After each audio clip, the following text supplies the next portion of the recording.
Le pays il a besoin de moins plutôt que de plus.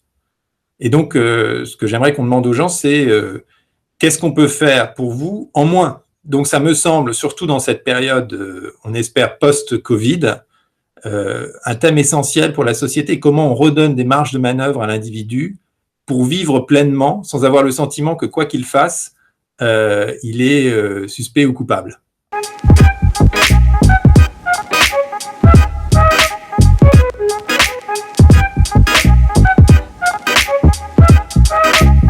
D'abord, le thème de l'inflation normative est un thème bien connu. Le think tank que j'ai fondé, Génération Libre, a déjà publié un rapport sur le sujet, en faisant le constat, après beaucoup d'autres, de l'inflation normative. Il y a des rapports du Conseil d'État dans tous les sens, il y a des livres dans tous les sens sur le sujet, et en faisant des propositions de simplification structurelle. Bon. Le problème, c'est que c'est un sujet connu, mais au fond, c'est un sujet qui n'est pas très excitant intellectuellement, et donc on en parle, chaque gouvernement dit oui, on va simplifier, on met en place une commission de simplification. Et puis après, on fait rien parce que en fait, c'est assez ennuyeux, c'est assez fastidieux comme sujet. Et quand j'ai fait ce voyage à cheval en partenariat avec Le Point, et que j'ai été accueilli chez l'habitant pendant tout mon parcours en France, eh bien, je me suis aperçu que c'est un thème sans le susciter, mais c'est un thème qui revenait tous les soirs et qui, en termes politiques, était beaucoup plus vibrant, beaucoup plus puissant pour les gens que tout le reste, les inégalités, l'immigration, ou que sais-je, tous les sujets dont on débat à Paris, au fond. Mais que ce qui vraiment perturbait les gens et faussait complètement le rapport à la loi et le rapport à l'état de droit, c'est le sentiment d'avoir une forme de camisole de force administrative qui empêche de vivre, de mener ses activités, de faire son boulot, et qui devient obsessionnel. Alors chacun a sa norme, si vous voulez, qui le rend fou, que ce soit les normes sur les dortoirs des vendangeurs chez les viticulteurs, sur les ventes de fromage de chèvre à la ferme, sur les chambres froides des boucheries, sur les licences 4 pour l'alcool. Et à travers toutes les sociologies, à travers toutes les activités, à chaque fois on se dit oui, effectivement, ce truc est absurde. Et en fait, on s'aperçoit que c'est tout un paradigme et que ça fait vraiment souffrir et qu'au fond, c'est peut-être le problème numéro 1 du pays dont on ne parle jamais comme d'une priorité politique, mais qui mérite d'être complètement remonté dans l'agenda. Et si je crée ce mouvement, cette plateforme, c'est justement pour élargir mon expérience personnelle. Moi, j'ai vu 60, 100 foyers, mais j'imagine que des histoires comme ça, il y en a en fait 100 000, 1 million, 10 millions. Et c'est ça que j'aimerais bien recueillir, en ayant constitué autour de moi une petite équipe de juristes. J'espère qu'en lançant le mouvement, on aura aussi des candidatures spontanées d'étudiants en droit, par exemple, pour nous aider à dépouiller toutes les normes que les gens vont poster sur la plateforme, qui doit être une sorte de bocca del leone, comme on dit en Italie, de boîte de dénonciation collective, de grands recensements des absurdités qui empêchent les gens d'aller jusqu'au bout de leur vie, de leur existence.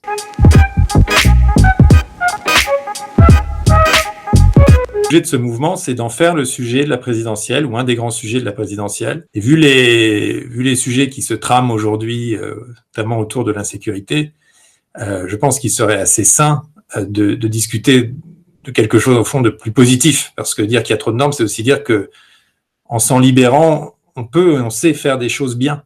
Et on sait s'organiser de manière tout à fait intéressante. On a vu pendant les Gilets jaunes que la première chose qui se recrée dans cette période un peu anarchique, c'est des bistrots, en fait. C'était les bistrots sauvages sur les ronds-points. Et c'était très intéressant parce qu'en fait, ce que ça dit, c'est que dans un village, la première chose dont on a besoin, c'est d'un lieu pour se réunir, d'un lieu pour trinquer.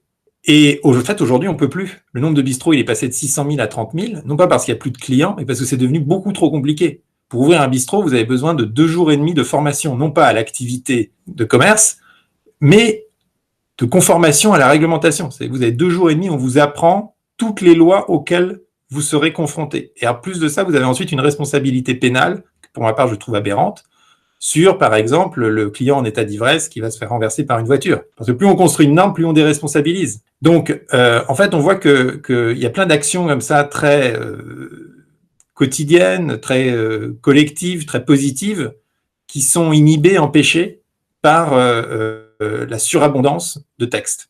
Et donc, s'agissant de la présidentielle, je crains que ce ne soit pas un sujet très, très au goût des hommes politiques et des femmes politiques. D'abord parce qu'il y a une certaine jouissance dans la production de normes, et c'est quand même ce à quoi l'Assemblée passe beaucoup trop de temps, à complexifier le droit, à complexifier la loi, à la suramender. Et puis que créer de la norme, c'est avoir des grands plans de transformation, c'est sympa intellectuellement. On fait des grands plans sur la comète, on révolutionne les choses, et donc c'est beaucoup plus excitant. Mais au fond, d'abord, ça se matérialise jamais parce que justement les taux administratifs est trop fort. Et je pense que c'est pas forcément ce dont a besoin le pays aujourd'hui. Je pense que le pays il a besoin de moins plutôt que de plus. Et donc, ce que j'aimerais qu'on demande aux gens, c'est qu'est-ce qu'on peut faire pour vous en moins? Et quand on pose cette question, la réponse, elle est toujours beaucoup plus précise, beaucoup plus pertinente que quand on pose une question plus large, type qu'est-ce qu'on doit faire aujourd'hui? Comment voyez-vous la société de demain? Parce que là, les gens, ils ont quelque chose dont ils ont l'expérience, l'habitude, qu'ils maîtrisent en fait, et sur lequel qu'ils ont appris à connaître et sur lequel ils ont un avis très précis et souvent très subtil et plein d'intelligence parce qu'ils ont eu le temps de le méditer. Donc ça me semble, surtout dans cette période, on espère post-Covid, un thème essentiel pour la société, comment on redonne des marges de manœuvre à l'individu pour vivre pleinement sans avoir le sentiment que quoi qu'il fasse, il est suspect ou coupable.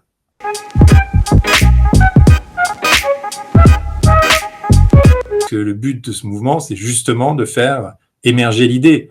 Moi, je suis avant tout un intellectuel. C'est ce que j'ai fait avec le think tank que j'ai fondé, Génération Libre, pendant 10 ans, c'est du combat d'idées. Du combat d'idées sur la scène, davantage sur la scène médiatique ou sur la scène intellectuelle, en participant à des conférences, en allant sur les plateaux, en faisant une sorte de lobbying politique à partir des idées que le think tank propose.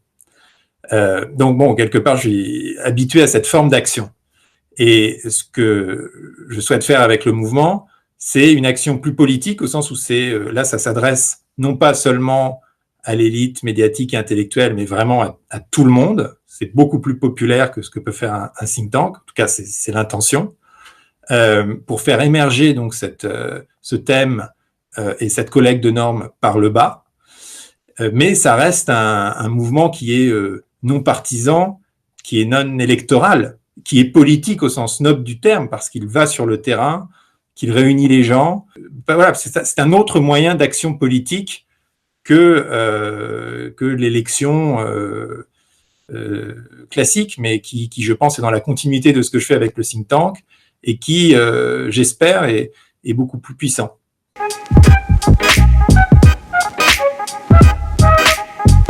Alors, quand on creuse un peu, on s'aperçoit qu'évidemment, c'est un vieux sujet en France.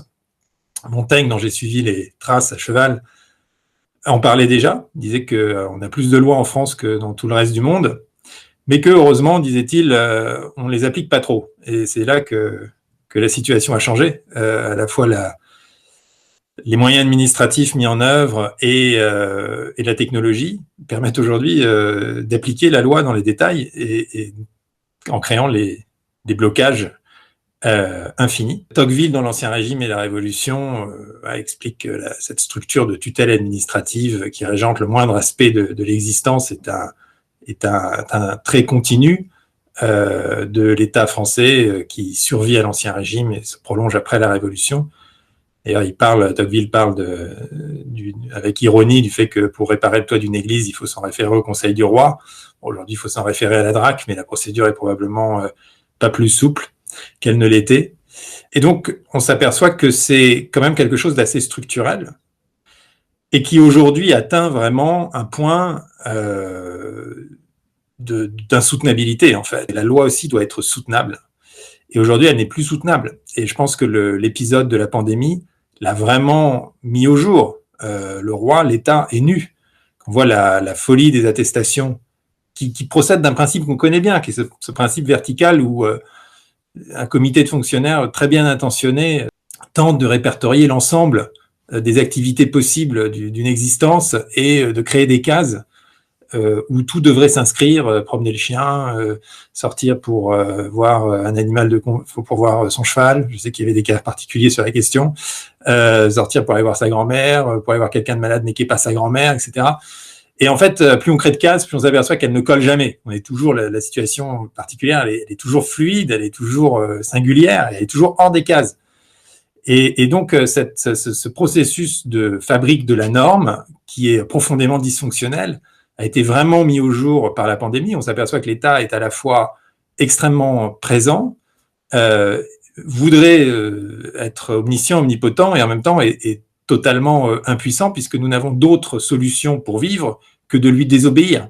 Et ça crée un rapport à la loi qui est extrêmement dangereux dans un état de droit, qui est qu'en fait, tout le monde finit par se sentir constamment hors la loi, par craindre les forces de l'ordre, et le citoyen se sent une sorte de suspect en puissance ou de coupable par contumace.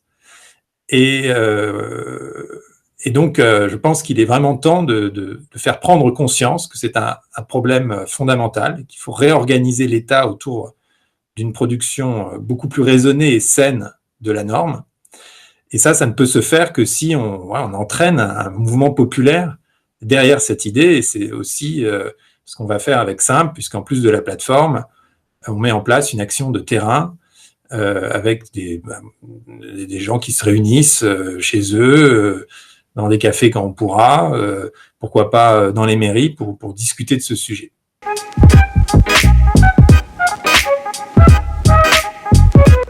Et donc, quand on parle de normes, ou de lois ou de règles, on a évidemment en tête la norme administrative, mais il ne faut pas oublier que ce thème concerne aussi le secteur privé. Et aujourd'hui, la complexification croissante de nos vies, elle est largement aussi due aux grandes entreprises, aux grandes plateformes numériques, qui fonctionnent selon les mêmes principes, et souvent d'ailleurs avec les mêmes gens qui passent de l'un à l'autre, que la fonction publique d'État. Quand vous êtes aux prises avec une grande compagnie d'assurance pour régler un litige, c'est assez similaire comme processus kafkaïen que d'être aux prises avec une grande administration. Quand vous devez cliquer toute la journée sur des conditions d'utilisation de plateformes qui font 27 pages, qui sont en anglais, que vous comprenez pas et que vous acceptez tous les jours, en fait, vous mettez dans une complexité que vous ne maîtrisez même pas, mais qui vous maîtrise elle, parce que vous acceptez énormément de choses en cliquant là-dessus. J'ai eu une statistique comme quoi il faudrait 72 jours pour lire l'ensemble des conditions d'utilisation que nous avons acceptées au cours de notre vie numérique. Donc évidemment, personne n'est capable de le faire. Moi, je ne supporte pas, par exemple, quand je prends un billet de train TER, alors on est un peu entre le public et le privé là, mais de devoir inscrire mon nom, ma date de naissance et justifier de mon identité. Mais pourquoi avoir rajouté cette contrainte? L'essentiel, c'est de payer son billet. Et on pourrait parfaitement faire des billets numériques avec des blockchains qui restent aussi anonymes qu'un billet de train normal. C'est une petite chose, mais c'est une chose qui est intrusive, qui contribue à nous mettre un fil à la patte en permanence, et je n'évoque évidemment même pas le passeport sanitaire en préparation, et qui restreint notre alors certes c'est moral, mais c'est très important la morale, qui restreint notre sentiment de liberté de circulation, de liberté de respirer dans l'espace commun, dans l'espace public, dans l'espace de la cité. Alors, pour en finir avec la bureaucratisation du monde, David Graeber, lui, il imagine qu'il faut attendre les barbares, comme dans l'Empire romain, qui était devenu aussi trop kafkaïen, et donc les barbares ont tout rasé. Bon, j'espère qu'on peut éviter de passer par la case barbare et se réformer de l'intérieur.